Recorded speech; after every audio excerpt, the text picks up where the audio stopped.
Cricket board থেকে আমরা তোকে সম্মানিত করতে চাই। না, সাকিব ভাইয়ের সাথে কথা হয়েছে, তার সাথে সে আমাকে বলছে যে আর কয়টা দিন খেলতে। না, তামিম ভাই, আমি যখন আমার সোশ্যাল মিডিয়াতে আমি যখন আমার অবসরের ঘোষণাটা দিই তার পরপরই তামিম ভাই আমাকে ফোন দেয়। ফোন দিয়ে আমাকে বলে যে রুবেল, আমরা তোকে আমাদের ক্রিকেট বোর্ড থেকে আমরা তোকে সম্মানিত করতে চাই। তো আমি তার এই কথাটা শুনে আমার কাছে খুবই ভালো লাগছে। আমার কাছে মনে হয়েছে না, সে যত বলছে আমি বলছি ঠিক আছে ভাই, সমস্যা নেই। তো এটাই যা আসলে তার এই জিনিসটা আমার কাছে খুবই ভালো লাগছে। আমার কাছে মনে হচ্ছে এটা খুবই গর্বের বিষয় এবং আমার কাছে এটা খুবই আনন্দের বিষয়। প্রথম দিন অবশ্য আমি অনেক এক্সাইটেড ছিলাম, বাংলাদেশ দলে আমি সুযোগ পেয়েছি, তো ওই দিনটা অন্য রকমের ছিল। আর আজকে যেহেতু আমাকে একটা সম্মানিত করা হলো, আমি যেহেতু 12-13 বছর আমি জাতীয় দলের হয়ে খেলেছি, তো এই দিনটা আমার একটু অন্য রকমের। তো দুইটা দিন দুই রকমেরই আর কি, বাট ভালো লেগেছে আর কি।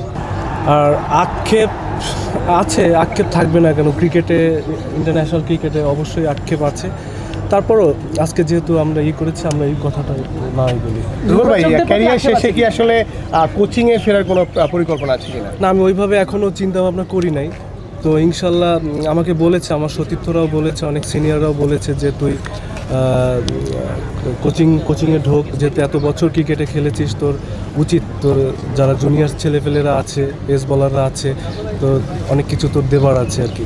তো যাই হোক, আমার এই কথাগুলো আমার কাছে খুব ভালো লাগছে আর কি। ইনশাল্লাহ আমি এটা নিয়ে একটু চিন্তাভাবনা করবো আর কি। আমি এখন ওইভাবে চিন্তাভাবনা করিনি যে আসলে আমি কোচিংয়ে ঢুকবো না অন্য কী করবো, আমি এটা নিয়ে এখনো ভাবিনি। রুবেল ভাই, লিজেন্ডসদের অনেক টুর্নামেন্ট হয়, এরকম কোনো টুর্নামেন্ট বা এরকম কোনো ম্যাচ খেলার কোনো প্ল্যান আছে? ওইটা এখনও হয়নি, বাট আমাকে জানানো হয়েছে আর কি, আমাদের আমাদের সিনিয়র একজনই। তো দেখি, এখনও চিন্তাভাবনা, আমি এখনও যাই না, বাট আমি প্র্যাকটিস শুরু করবো আর কি।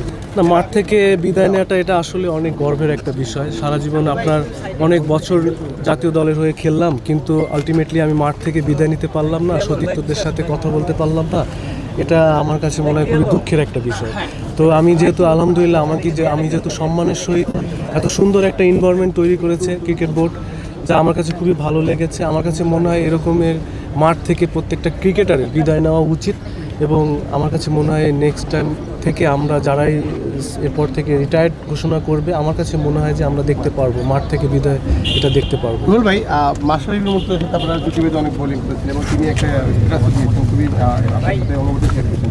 মাশরাফি নিয়ে যদি বলতেন যে কেমন ছিল সময়গুলো? মাশরাফি ভাই খুবই মজার একজন মানুষ। সে ফানি মানুষ না, মানে সে এমন একটা মানুষ, আসলে সে ড্রেসিং রুমটাকে সবসময়ের জন্য একটু ছেলেপেলেদের যারা আছে, তার জুনিয়র যারা আছে, তার সমবয়সী যারা আছে, তো সবার সাথে মজা করতো আর কি। তো মাশরাফি ভাই আসলে, আমি যতদিন ক্রিকেট খেলেছি, মাশরাফি ভাই আমাকে যেভাবে দিক নির্দেশনা, যে ম্যাচ সিচুয়েশনে যেভাবে বলেছে, আমি আমার 100% ট্রাই করেছি। শুধু মাশরাফি ভাই না, আমাদের ওইখানে যারা সিনিয়র যারা আছে, আমি যাদেরকে পেয়েছি, আমি যতদিন খেলেছি, আমার আগে হয়তো অনেক কয়েকজন সিনিয়ররা বেড়ে হয়ে গেছে আর কি, চলে গেছে আর কি ইন্টারন্যাশনাল থেকে।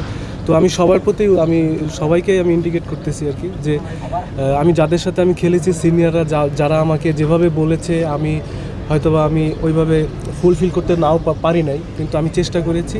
তো আমি সারা জীবন তাদের কাছে আমি কৃতজ্ঞ থাকবো।